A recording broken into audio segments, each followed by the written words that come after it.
اول تو یہ ہے کہ مسلمان پر واجب ہے اور بالغ پر واجب ہے. صحیح. نابالغ بچے پر جو ہے وہ قربانی واجب نہیں. بالغ پر جو ہے واجب ہوگی. اور کب واجب ہوگی؟ جبکہ ایام نحر کے اندر وہ صاحب نصاب ہو. ایام نحر 10 ذوالحجہ، 11 اور 12 ذوالحجہ، یہ 3 ایام نحر ہیں جن میں قربانی جو ہے وہ کرنی ہوتی ہے. اور 12 کے غروب آفتاب پہ چونکہ اسلامی اعتبار سے 12ویں کا دن ختم ہو جاتا ہے تو قربانی کا وقت بھی ختم ہو جاتا ہے. 10 ذوالحجہ کی صبح صادق سے جو ہے وہ یہ وقت شروع ہوتا ہے. جو قربانی کے وجوب کا تعلق ہے اس میں ایک یہ کہ مقیم کے اوپر قربانی واجب ہے. صحیح. مسلمان ہے، بالغ ہے، لیکن مسافر ہے تو اس پر قربانی واجب نہیں. مقیم ہے تو قربانی واجب ہوگی. نصاب کے اعتبار سے یہاں 2 باتیں خیال رکھنا ضروری ہیں. ایک نصاب ہے زکوٰۃ کا، صحیح، 7.5 تولہ سونا اور 52.5 تولہ چاندی. پھر زکوٰۃ جو لازم ہوتی ہے وہ ہر مال پر لازم نہیں ہوتی، بلکہ زکوٰۃ جو ہے وہ سونے چاندی پر ہوتی ہے، مال تجارت پر ہوتی ہے، پرائز بانڈ پر ہوتی ہے، کرنسی پر ہوتی ہے، یعنی مال نامی پر ہوتی ہے. یہ سارے بڑھنے والے مال ہیں.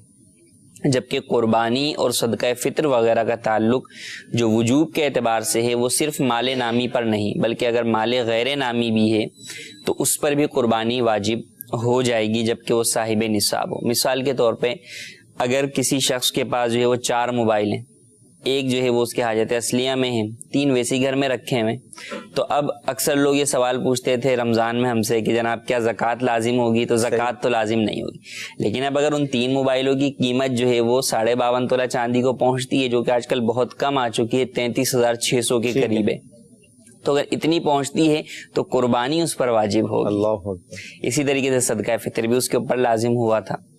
تو اس بات کا اسی طرح گھر کے اندر بہت سارا سامان ہے. خواتین کی جانب سے سوال رمضان میں آتے تھے کہ جناب شادی کے بھاری جوڑے ہیں، کیا ان پر زکوٰۃ ہے؟ کہا زکوٰۃ نہیں ہے، لیکن اب موقع آ گیا قربانی کا. صحیح. تو اب وہ چیزیں ہو گئیں. اسی طرح گھر کا جو اضافی جہیز کا وہ سامان جو استعمال میں آتا ہی نہیں ہے، بالکل ہی فارغ ہی پڑا ہوا ہے، حاجت بھی نہیں ہے اس کی، اب وہ سامان اگر ان سب چیزوں کی مالیت 52.5 تولہ چاندی کو اس وقت پہنچتی ہے تو آپ پر قربانی واجب ہو جائے.